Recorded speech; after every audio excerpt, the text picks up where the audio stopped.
All right. Hey, thanks, Scott Bywater, for joining me today. I'm super grateful because this is just a funny thing about the internet these days. You know, like you live in my hometown, you've got a screen backdrop there of my hometown. However, and you've got a familiar face, by the way. Like it's almost like I met you for the first time the other week, but we've known each other, on the internet land for quite a while. Would that be right? No, Yeah. absolutely. Yeah. Got a first 3D conversation just the other day. So I'm excited that you can be around and to share with me some knowledge because your background is in marketing, much like mine, marketing and business, but specifically ad copy and copywriting. So I want to know, firstly, like how does someone get into copywriting? You know, it's kind of like not exactly on the top 10 jobs on Seek or anything like that, you know. So how do you fall into that job? How do you get into it? Yeah, so it's an interesting story actually because I always wanted to work for myself. So, and I won't make it too long, but so I got into this hairdressing salon when I was in my early 20s. And long story short, we were sort of in there for 6 months, and I'd read a few J. Abraham books, but business was a lot harder than I thought it was going to be, you know. So 6 months later, I got out of that. I think I had no money actually at that time, and I ran an ad as a marketing consultant, and it was a classified ad. It was like $18 on credit. So I got this. I got like 1960. Just trying to think when classified ads were out. You know, it was pre-AdWords. You know. Yeah, for sure. All right, so give me a timeline. How long ago was that? This was when I was. It was probably when I was like 22 or something. So yeah. I'm 40. I just turned 42. So it was 20 years ago. Wow. So so I ran this, and then I got into marketing consulting, got this job, that job, and it was I was doing okay, but not amazing. I was still struggling. And then my wife saw this job from Reader's Digest and Women's Intuition. She's like, you got to go for this job. So I go to this job. The recruitment lady didn't like me, but the copywriting lady loved me because I've been doing all this copy as part of it. And long story short, I didn't get that job, but I got the confidence. And very interesting that then I switched my positioning from marketing consultant to copywriter. I think I 10 times, admittedly from a low base, but I 10 times my income overnight and never really looked back. And that to me is like same skill set. It was still me, but a shift in positioning can really be a game changer. Love it. Yeah. Okay, that is a great story. So, and how long have you been in this space since that turn of events there? Probably about 18 years. I think that was when I was 24. So, so I've been writing ad copy for quite a long time. Brilliant. What are some of the companies that you might have worked with over the years? Yeah, so I've worked with like Macola.com, who's the largest natural health company in they're one of the largest natural health companies online. Yeah. So I've been working for them for 10 years doing split tested thousands of headlines. Right. Companies like Knowledge Source, who's a big player in the education space. Small is the new big. I mean, I've written for most of the direct marketing companies in Australia. So, yeah. Brilliant. All right. Well, that certainly qualifies you. Yeah. All right. So let's talk to some business owners. So you just rattled off a bunch of big businesses, yeah? And most people fall under the banner of small business. And, and you would probably stumble across people that would like to use you, but probably can't afford you. Would that be a fair statement? Yeah, there's definitely people who would like to use you, but the budget isn't there, sort of thing. Yeah. So, Well, look, maybe it's not you, but they would like to use a marketing agency, or they would like to use someone who does, do video marketing or AdWords and stuff like that. And from my experience, it's it's a chunky part of your budget that you need to allow for good marketing. If you want good PR and good marketing and things like that, that anything good obviously doesn't come cheap, yeah? So, Yep.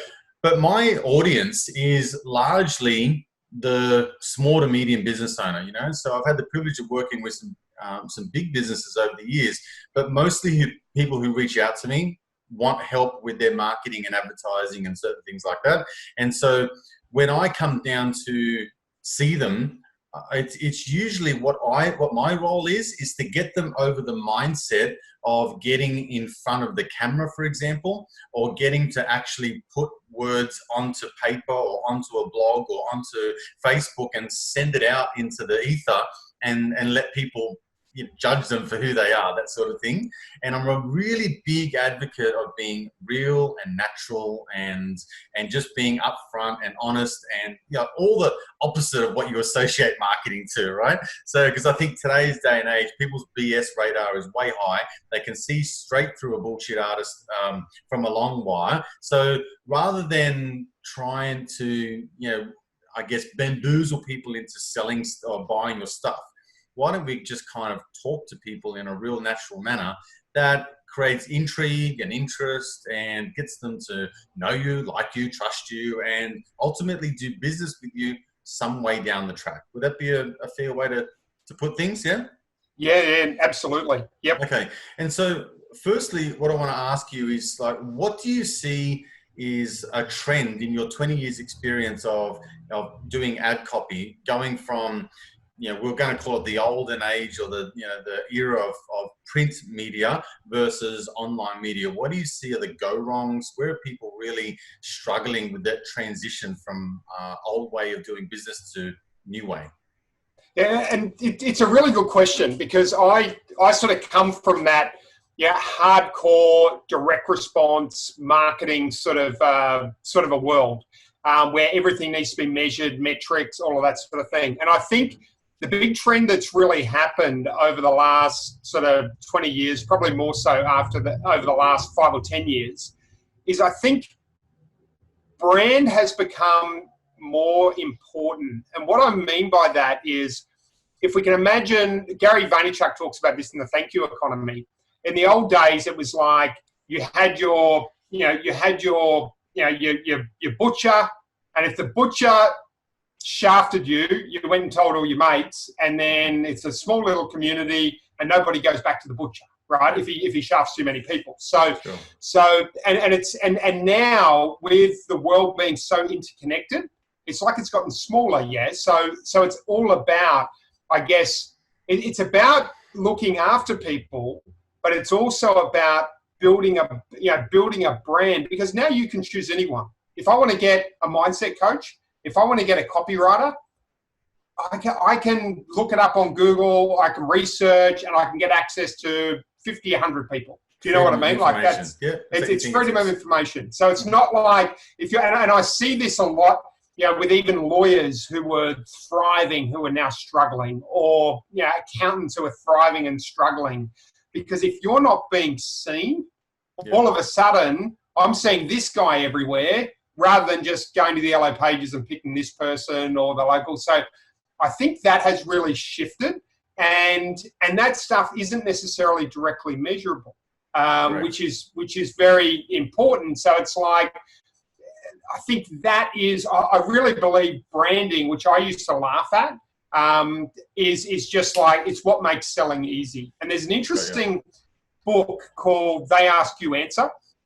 And what he discovered is if he got a lead, because they were measuring it, I think they were using HubSpot or a software where they could measure it. And if he got a lead, he was selling swimming pools, and they'd absorbed 30 or more pieces of content, the average conversion rate of the sales meeting was 10%. If they'd observed that much content, the conversion rate jumped up to 80%. Really? In the sales meeting. So, and that is all brand. Like it's like, so by the time someone reaches out to you now as a lead, the good news is you really don't need to be as good a salesperson, because by the time they reach out to you, they've done their research and they've gone, shit, I want to use Adrian, because Adrian, I've watched heaps of his videos. He knows his stuff. I trust him. I like him. I'm ready to go. They're not reaching out to 5 people, having a meeting, and then deciding, which I think it was more in the old world. Correct. What's the difference between branding and marketing? They all interlinked, you know what I mean? Marketing, branding, sales, and really, I think, like direct response marketing is like, I put an ad out. If I spend $1,000 on Facebook advertising, I want to know I'm making $1,000 plus back. And there's definitely a place for that, because then I can scale it, right? If I can do that, well, then I can spend $100,000 on advertising. But it's all very measurable. But if I'm putting, let's say, like I put at least a video up on LinkedIn every weekday. If I said, I need to get a return on investment on that within 7 days, and you started doing that, it's most likely not going to happen for anyone to do that. But if I do that and I go in with the outlook and I go, I'm going to do this over 10 years, all of a sudden you know, like if you've watched 100 of my videos, and there's thousands of people who've watched 100 of my videos, it's very powerful, right? And you get, it creates a real momentum. Yeah. So would you say that one of the biggest trends that I think a lot of people fail to realize in a lot of ways is that marketing and branding have now just meshed together? And so it's almost like in a business, say if I've sold a business in the past, there's plant and equipment and there's goodwill.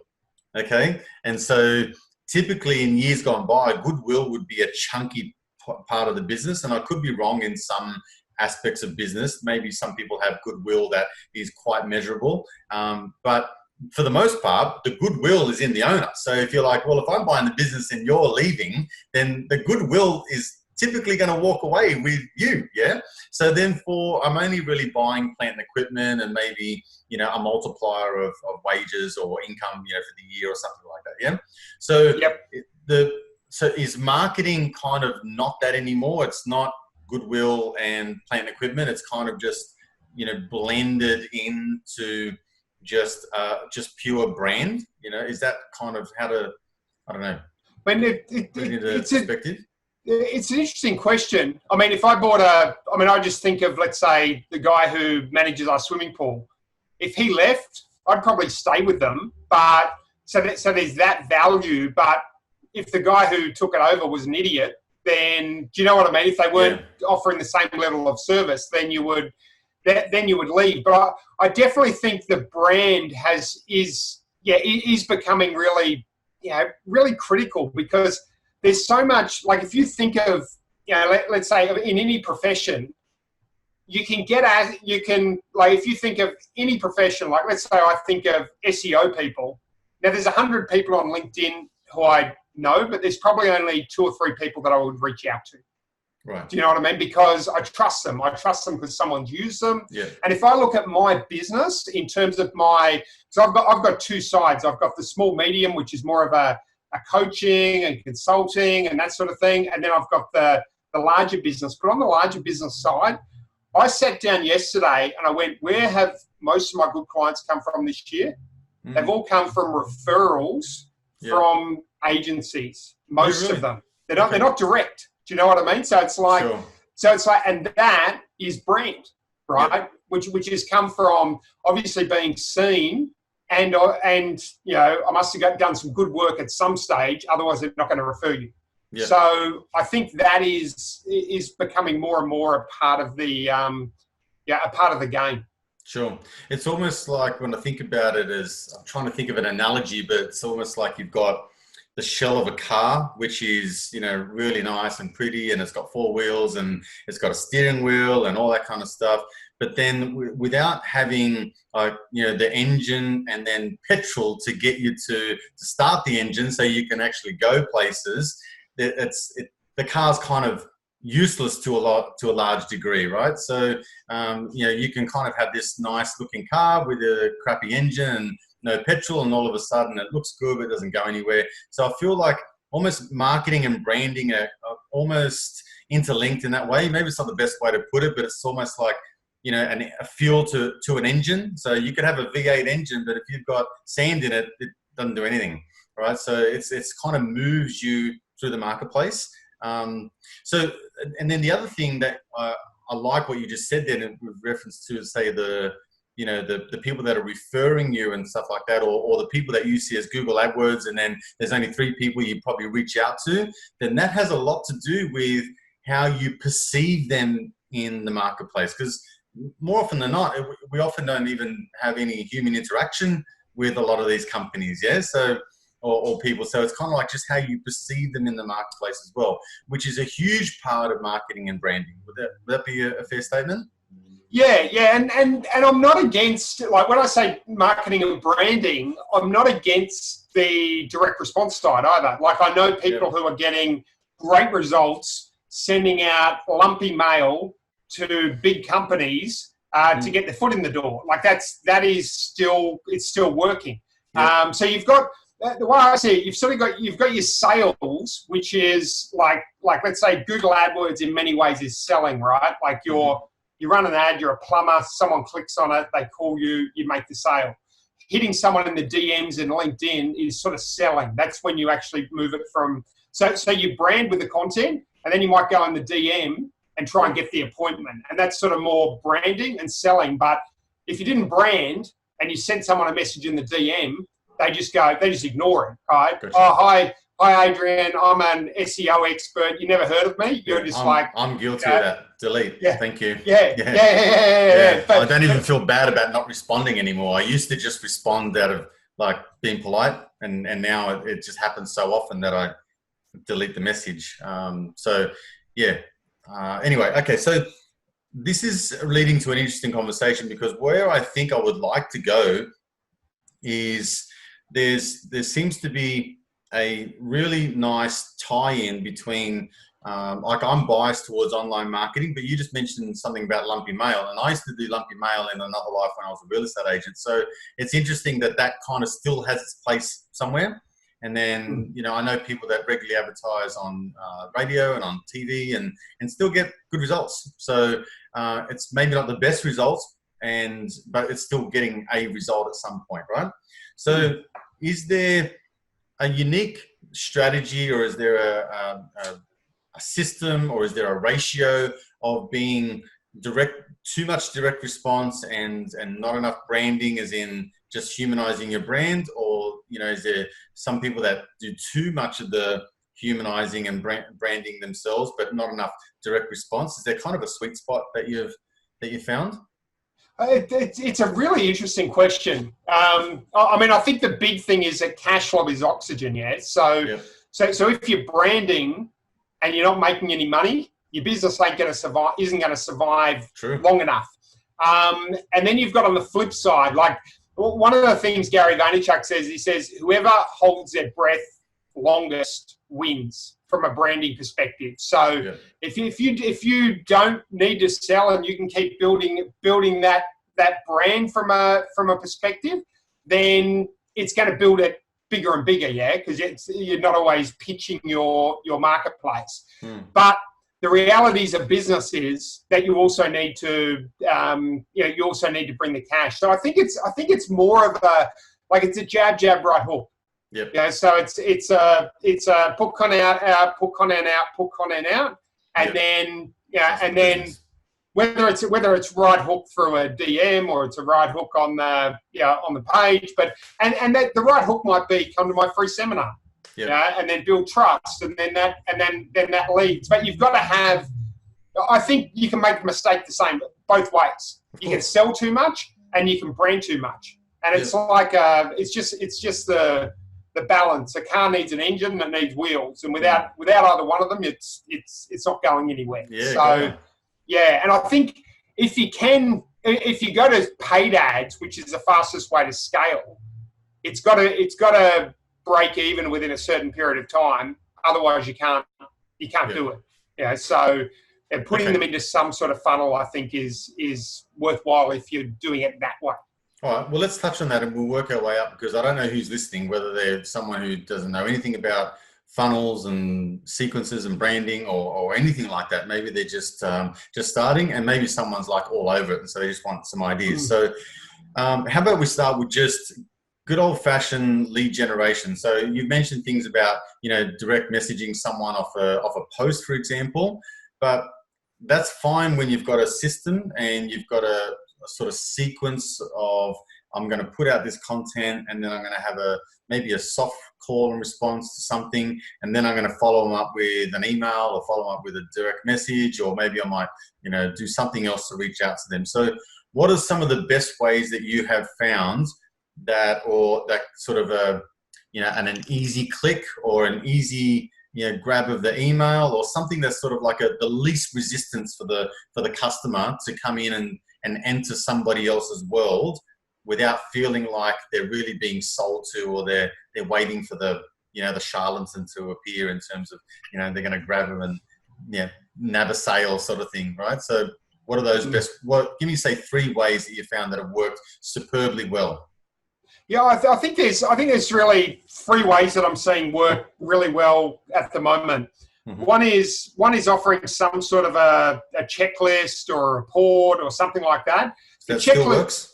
Yeah, the checklist or report, that still works. Like, it still gets downloads, all of that sort of thing. So, but I mean, the key with it still working is if it's relevant.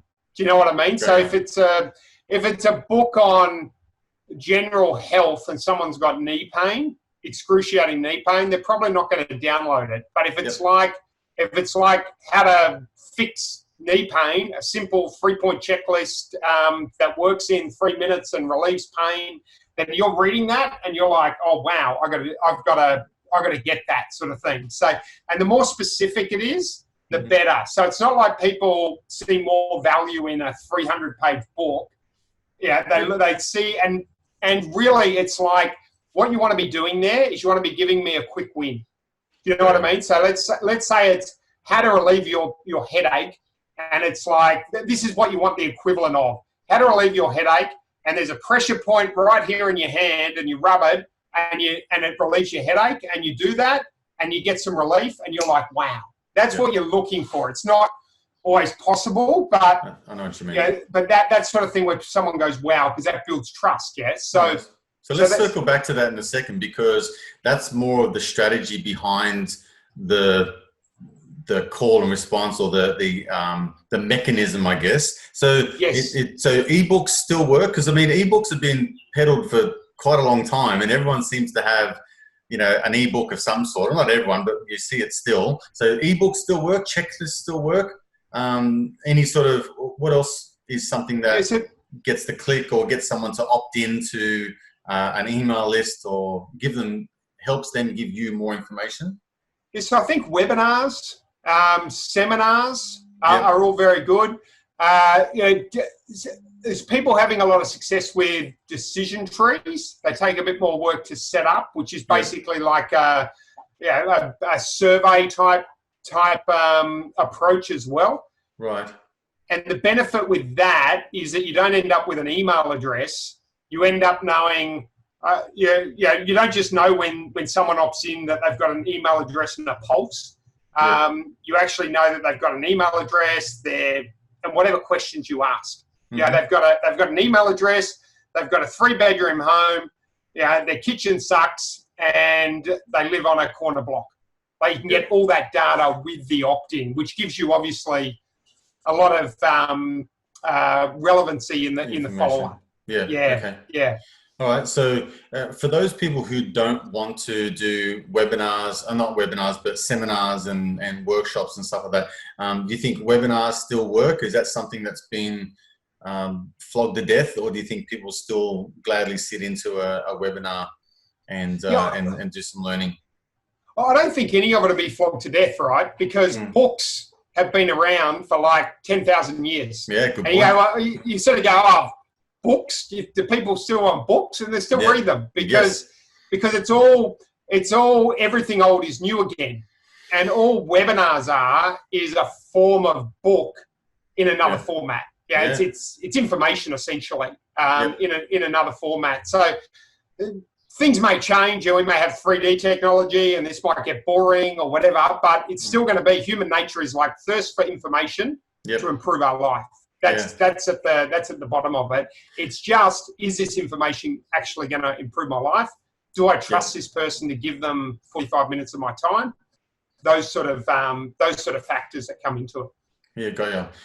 Any other things that come to mind in terms of really good lead generation? Because I think if a business owner listens to this and says, you know, if I only just had maybe 20 or 30 extra leads to work with, that would make a big difference. Because even if your conversion, as in if you speak to 30 and only 5 become customers, then even if that's a very low number, it's still like just works on numbers, you know. So if you do 30 a month or 30 a week or 30 a day, well, that could be, you know, 5 customers a day. 5 customers a day could change your life.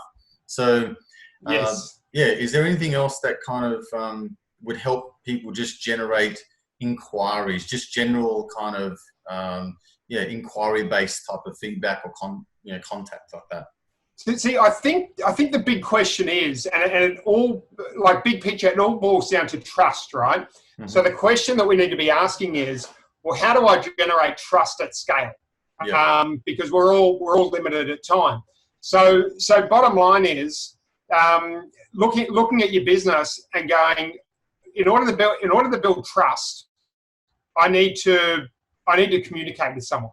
Mm-hmm. That's really what it boils down to. No trust happens without communication. So whether it's a webinar, a seminar, an email address for a free report or a checklist, a survey with email follow-up, any of that sort of thing. I mean, they're the essence of it. You know, that's really the essence of it. And then if you put content in front of it, you might get more downloads. So one strategy that's working now is, like, let's say I was a real estate agent in a local area. One thing I would do is I would run content ads in that area, build trust, and then after someone had watched so many of my videos, I'd send them a checklist. The checklist on how to improve the value of your house or whatever. Yeah. And they're like, I've just watched 3 videos from him. He's really cool. Yes, I'm going to download his checklist. And then you're going to follow up with emails and so on. And that could apply to any business. It could apply to a mechanic. It could apply to anyone virtually in terms 100%. Of the process. Yeah. Okay, so how about we touch on then what types of content, like what pisses people off? Like in your knowledge, what are people just repelled by? Maybe that is something we should chuck in there. Yeah, I think that's a really good question. And I think the big thing people are repelled by is probably being sold. It's probably being sold too early. Yeah, like you think about it. How do we?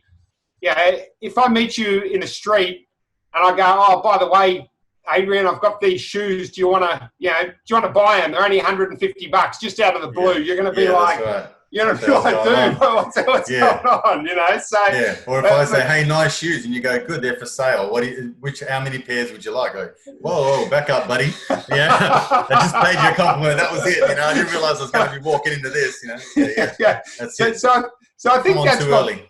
Yeah. So I think it sort of needs to happen, ultimately, like naturally, right? Yeah. But I think the reason why that sort of does happen is business owners also get themselves in a pickle, because if you don't think long term, you end up going short term, and you can get in that short term cycle, where you just need money. You need money, and when you need money, that's like Maslow's hierarchy. You need to get it. So you're constantly hunting, doing cold calls, you're doing all this sort of stuff because you need the cash. Yes. Whereas if you go, whereas if you play the long game and you set up the email funnels, you set up the content, you set up all this sort of thing, then there's that steady stream coming through, and people actually like dealing with you. And they're reaching out to you. So I find from a psychological point of view, like from a mindset perspective, when you approach any situation without the intent on selling anyone anything, you actually start to operate as a better human being. Like it just takes all the angst out of, like, you're looking through Scott's eyes, and you're like, you better fucking buy, you know, or something like that. You're like, you know what I mean? You may not say it, but you're thinking it. And so you're kind of cajoling and forcing a situation that is unnecessary. Whereas you just said, I don't really care if Scott buys or not. What I really want to do is I want to make a great impression on Scott. And I really want to serve him in such a way that he goes away, and even if he doesn't buy, he's going to tell 10 friends about me. Yeah. And as soon as you say that, you're like, well, it looks like I'm just going to impress Scott. Like, how easy is it to impress someone by being the best version of myself? I can do that all day long. Yeah.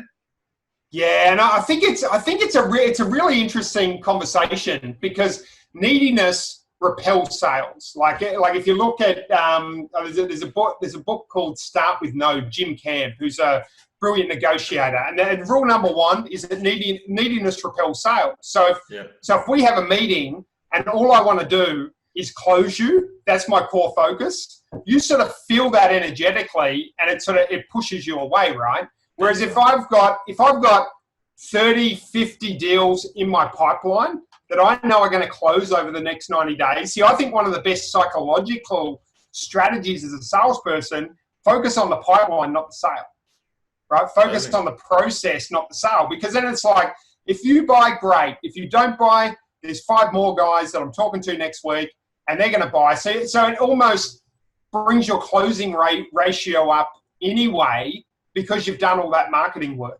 Yeah, if that makes sense. It does make total sense. You mentioned real estate before. Like that's my previous life is nearly 13, 14 years in real estate. And, the stats is that someone will sell a house every 7 years. So I think it's probably shorter now. I think people are more transient. But, if you're not thinking long-term in an industry that everyone makes a move every 7 years, you got problems. You know what I mean? You have got problems, because it's a long time. The gestation process is, it's like creating a baby. It takes months. It takes nearly a year to have people get to the point where they really feel like they could trust you with the biggest asset of their life, which is their home, right?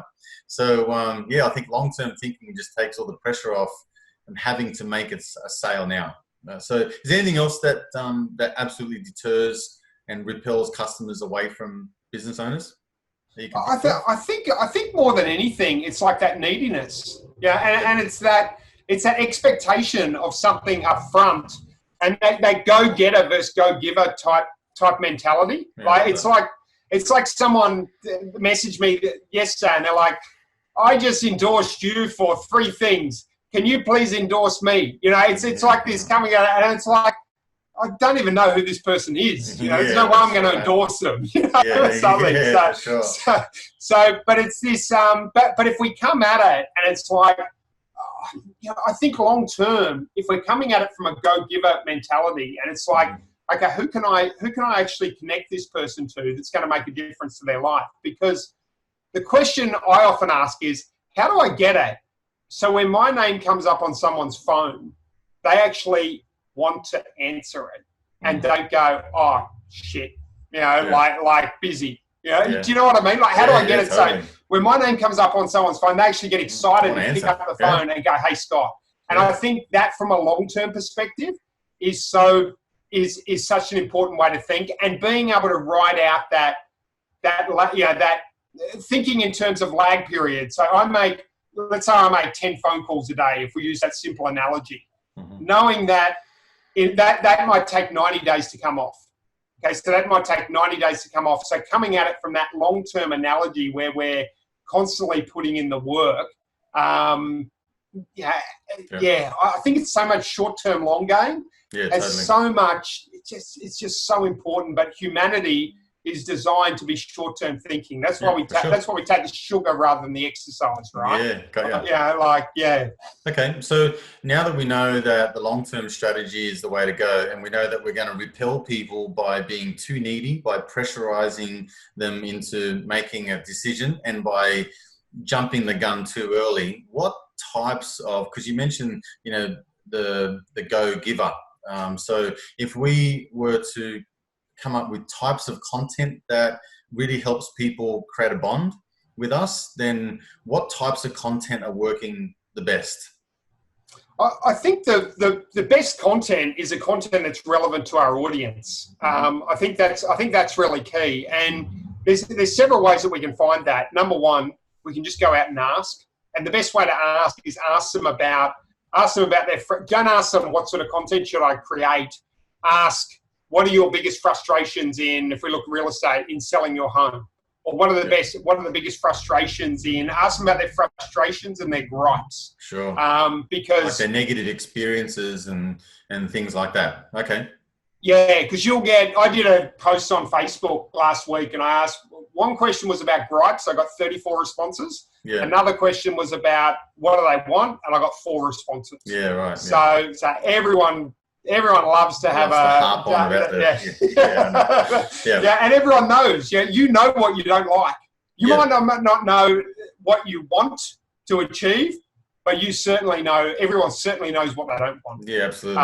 It reminds me of a conversation I had just yesterday with a client of mine who's a coach, but specializes in financial wealth and things like that, but has quite a tendency to work into personality traits and how you respond to certain feelings and emotions and words around finances and money.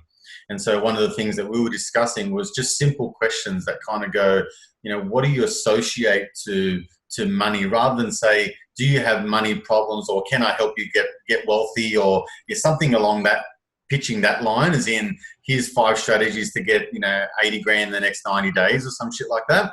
Sort of talk to what are your experiences around finance? Like, do you think money's the root of all evil, or do you think money's the best thing that that ever happened? That sort of stuff, and then get people talking around that. And inadvertently, you can create content, because once you start to say, oh, geez, the majority of people associate negative feelings towards money, then maybe I can start to attack this from a mindset perspective.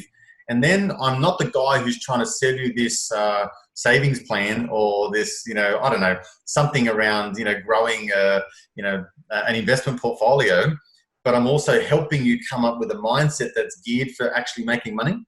So I think that to me sounds like a much better way to approach his demographic, and as opposed to saying, here's the latest thing that I've come up with that can help you. Does that make sense?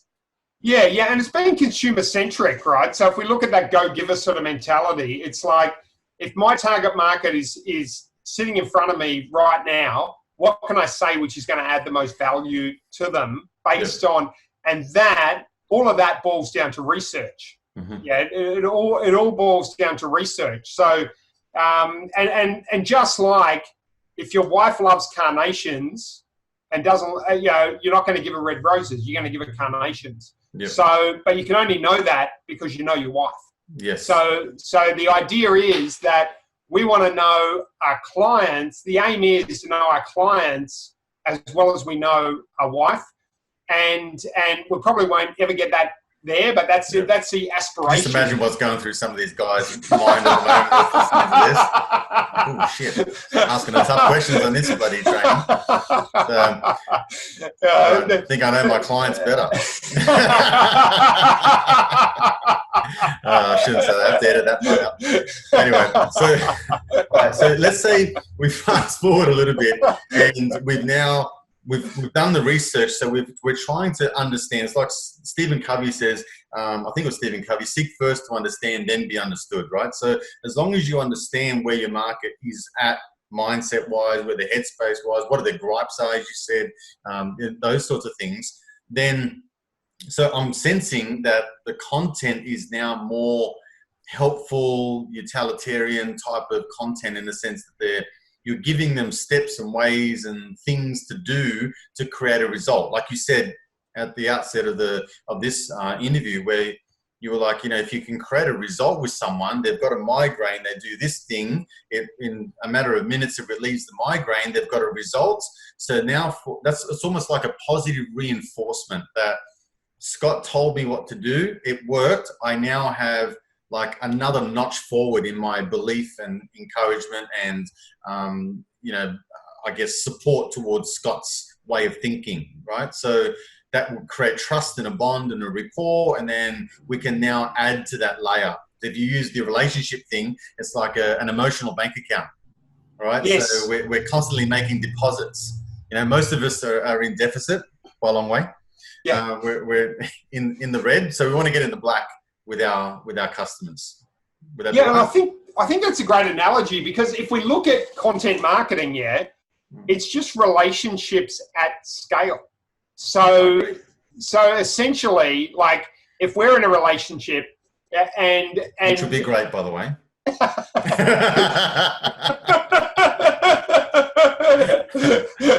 Yeah, go on. I'm not talking that type of relationship. Yeah, right. Okay, sorry. Let's say we're in a friendship, and I'm always going to you and saying, hey, can you do this for me? Can you do that for me? Can you do that for me? All of a sudden, I'm in the black, right? So what we want to be doing with the, in terms of content, is if every week, we get together and I give you an idea and you go and implement it, and you improve your business, you're like, that's amazing. And then I go, you know what, Adrian, I really need some help with this. Mm-hmm. You're going to want to help me, You just want to go above and beyond to help me. Mm-hmm. Well, imagine that we're doing that with 100 people, 1,000 people, 10,000 people. Do you know what I mean? So it's really doing that. I've never thought about it that way, but that's essentially what it is. It's at scale. Yeah. Yeah. Right. Okay. So when we're starting to come full circle now, when we've got our content is coming from the mindset and the perspective that I'm trying to build a long-term relationship.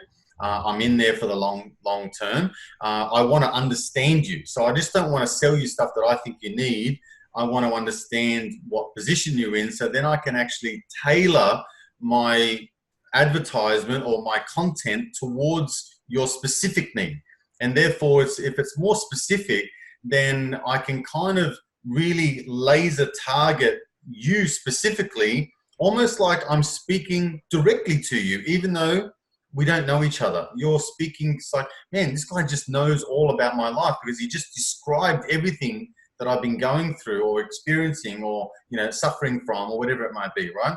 And then when we create that content, we can then deliver it in such a way that is useful. So I'm not just giving you a 45-minute spiel about how great I am, and then, by the way, if you want the good stuff, you've got to come and buy this program, or you've got to come into the shop, or whatever it might be. I'm actually giving you something that creates a little win, and then it gives you the opportunity to know me, like me, and trust me over a period of time. Am I on the right money so far? Yeah. I think it's all about building that. Essentially, if we break marketing down, it's all essentially about relationships and trust. I agree. Right? Yeah. So how do we then, because not everyone says yes on the first date, right?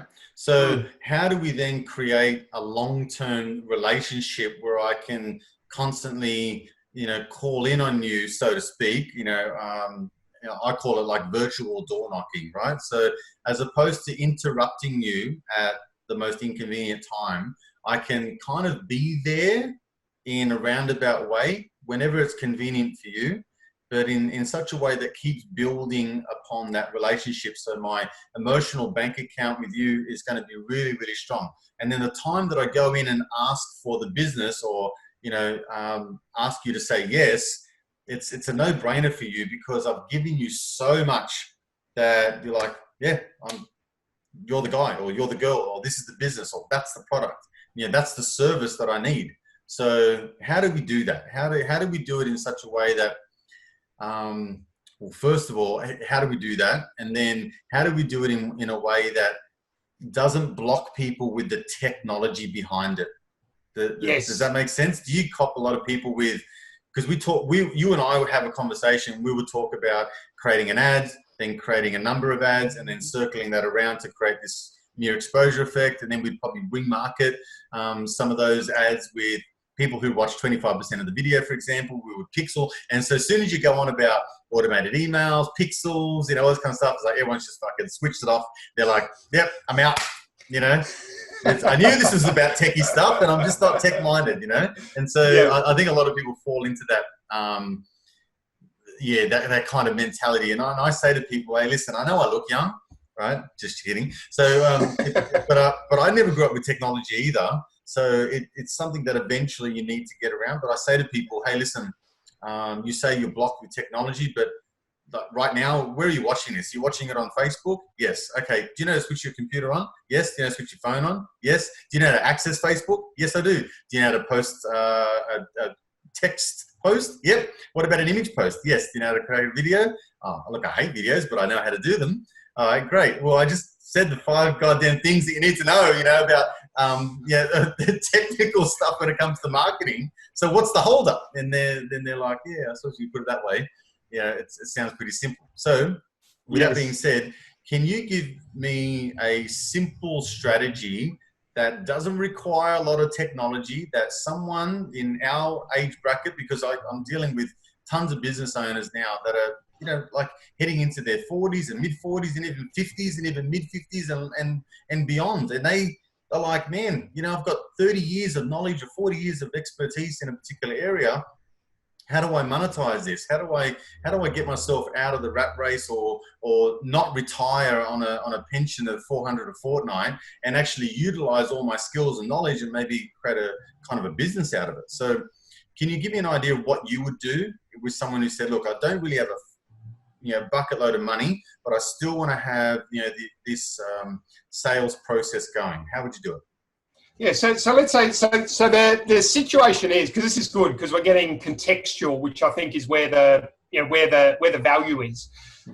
So the situation is, let's just say a 45-year-old person, got heaps of knowledge, they're not super bankrolled, got a bit of money, but it's not like they're running a $10 million company or something, and doesn't get technology or doesn't think they get technology. That's what we're talking about.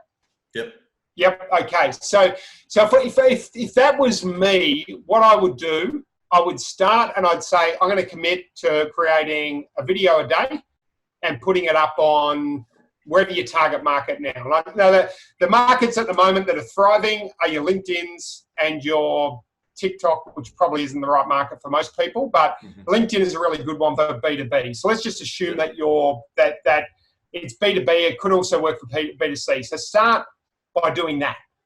Next thing I would do is create a lead magnet of some sort, whether it's a checklist, a free free report, whatever it is that's relevant to your market. So let's just give me an industry, just so I'm not free playing.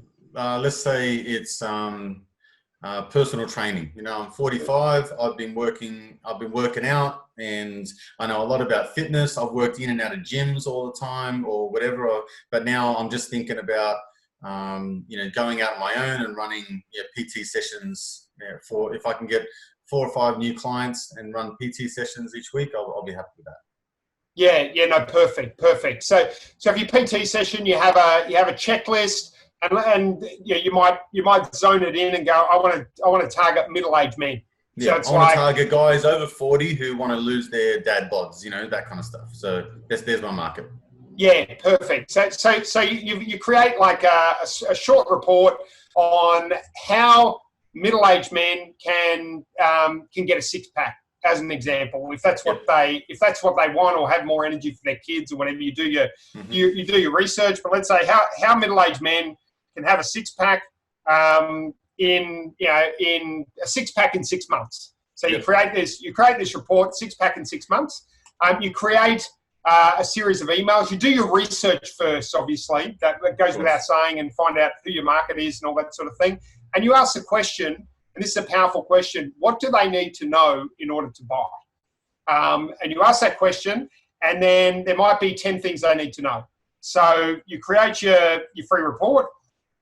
That's your offer, and then underneath that you've got 10 emails which cover the 10 things they need to know to buy. So there's a case study in there. You cover 3 objections, and you have case studies appealing to different avatars. So basically you start running the free content. Every now and then you say, hey, go and get my free report, and you do a call to action piece of content on there. Then you look at, okay, which content is actually getting the most engagement. You see questions coming up, you use that to create more content, and you go, okay, these videos are actually getting the most engagement. Then you flick that across to paid ads. You target people in your area, men who are 40 to 55 that are in your area. You target them with content ads. And then once they've watched some content ads, then you flick them across to an ad for your free report on how to get a six-pack thing. All of those go through and get a series of emails. At the end of the emails, the call to action is book in a time with me. And that might send them to a sales page where you sell them on the benefits of doing that. Or if you want to keep it, probably wouldn't work as well, but you could just have it the email, hey, here's a booking link, and you can book in a session with me. Yeah. And that's essentially, and that could work for most industries. Now you could mix it up, and instead of sending them to a free report, you could send them to a webinar or a free seminar or all of those sort of things. But the principle is essentially the same. Build trust, ask for the sale. Yeah. I mean, that's, I think, what all marketing boils down to. In one way or another, it's build trust, ask for the sale. Sure. And so the good thing about that is that if you said, look, I want to do this more virtual, as in I want to take people through the information online, I want to send them some emails, and then I want to create the book, that's great. But you could also do that more analog if you wanted to. You could say, well, I'm going to create this content, which is great. I'm going to pump that around for, I don't know, 7 or 8 weeks or whatever it is. And then I'm actually going to start paying for ads now. So when we say pay for ads, if you're using whatever, LinkedIn or Facebook or Instagram, it doesn't really matter. So you pay to promote the ad. And then the ad could be, hey, listen, if you could just join me at this seminar, it's going to go for 2 hours, and I'm going to give you some tips, hints, tricks on how to reduce your weight, how to gain muscle, how to look younger, feel better. And it's only for people that are guys that are over 40. And so just working back from a numbers perspective, let's say you did a really, really good job and you got 20 people to rock up. Well, 10% conversions, two people, right? So, and 10% would be low compared to someone who's really, really good at selling. Let's say you just weren't the best, comfortable at selling stuff. You could just simply go, here's all the information that I told you about. By the way, if you like this information and you wanted to maybe have a chat with me about working together, then I'm going to stick around for the next 20 minutes. For those of you who don't, wish you well. For those of you who do, stay around. So you could do this once a month and you could get 2 customers per month. And if you annualize that, there's 24 customers per year. That's without anyone referring any business. That's without having any technical knowledge. That is simply putting out really good content, displaying your knowledge, actually helping people by actually helping people. It's just an amazingly simple way of going about business. So I reckon that's a really powerful way of doing things. It's not even complicated in my opinion. I think the thing that would get in most people's way is overwhelming themselves with 4 steps. It's right. And so as soon as you get yourself out of the way, that would flow really, really well. That would actually go. And if you said we wanted to just work on larger numbers, that actually starts to look like a really good business. So if you start saying, I'm getting 40 people and I'm converting 20%, and now I'm getting, 8 customers per meeting. I mean, do some quick maths. We're talking 100 new customers a year. If you're charging $50 an hour, that's a decent wage. It beats working for a living. I got to tell you, that'd be awesome compared to going to work to someone who says, why are you late, Scott? Or, do this and do that. You've been told what to do. I hate being told what to do. So I think that would sound like a really, really good business, to be honest. And I think now that I'm sounding it out, what other business could you use that model with? I think it'd work with a lot of different businesses. So, like what? I mean, the methodology, even if in most service businesses, that would work. Obviously, if you're selling hand cream or something, that's not probably the way you would do it. I agree. But if you're in real estate, that would work. Real estate. You could talk about investment strategies. If you were in finance, that could work. You could talk about refinancing or, or business loans that don't cost a fortune or, something like that. Any high ticket. I think high ticket, you go free report and then upsell. Yeah. If you're selling Coca-Cola or skin cream or something, it's a bit of a different game that you're playing. Yep. But yeah, anything high ticket, it's like you've got to develop trust before someone's going to hand over the trust to sell their home, or even selling a car. It's like free report, 3 things you must know before you sell your car. Yep. And then if you're a car salesperson, you tell them all the dodgy things that are in the industry. Gotcha. And you start to be honest. And you probably won't win any friends with your colleagues, but they're not the ones paying your bills. So, yeah. Invite them in for a test drive, or even invite them in for just the free information. If you wanted to just take that from a digital perspective to an analog one, you could just say, "Hey, come in. We're just offering some information about whatever." If you're a mechanic, for example, you could probably disguise it as a 3 p.m. barbecue on a Friday night, Friday afternoon. So yes. You could go, they'll come around just thanking everyone who's been a past customer of mine. How about we just have some prawns and some beers or whatever it is, and just come around. And then you can say, hey, by the way, here's the 3 most common mistakes that most of my customers make after they go service. They don't check the oil. They don't do this, all that kind of stuff. So what you got to do is make sure you do X, Y, and Z. And I always like mechanics because you talk about a problem and you describe a sound. You go, oh, like when I started, it goes tick, tick, tick, tick, tick, and they go, oh, that must be the alternator. So then it goes, it sounds like a flat battery. So people can kind of really get descriptive and say, oh, this is what you could do. And then someone's bound to pop up and go, oh, you wouldn't believe it. I turned on the car the other day, or my missus turned on the car the other day, or whatever it is, and this is what's going on. And you could just simply go, oh, I guess I'll see you Monday. Just book in the car at 8 a.m. and we'll fix that for you, You could get probably 30 new customers a month by doing that. Cost you a slab of beer and $30 in prawns. Yeah, and I think it's all about, it's about being consumer-centric, right? So going, well, how do we add value to their lives? So if they'd love to come and have some prawns and a beer and build community, fantastic. If it's something, it's just thinking and going, what is it? Because I did a video about this morning when we were shooting some content, and it's this whole thing about objection, there's this objection handling in sales.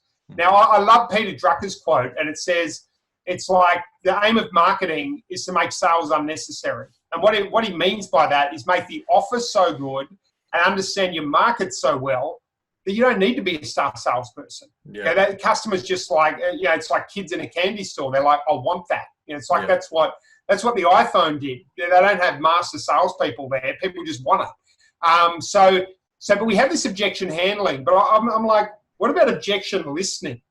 So if you get all these objections from your clients all the time, maybe you could listen to them and go, well, shit, maybe we should change our product and actually change it to this. Yeah. Maybe we'd own the market if we did that.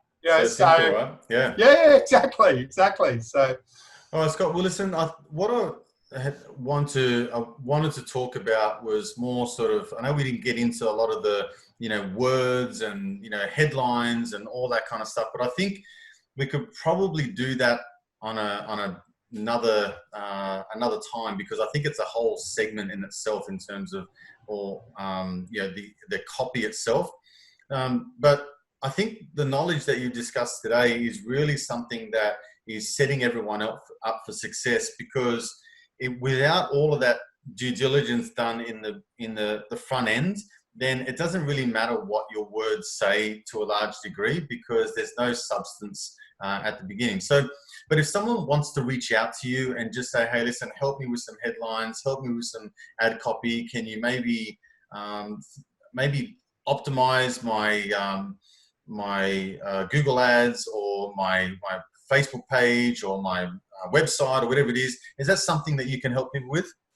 Yeah, sure. If anyone's interested in finding out more, just go to my main website, which is scottbywater.com.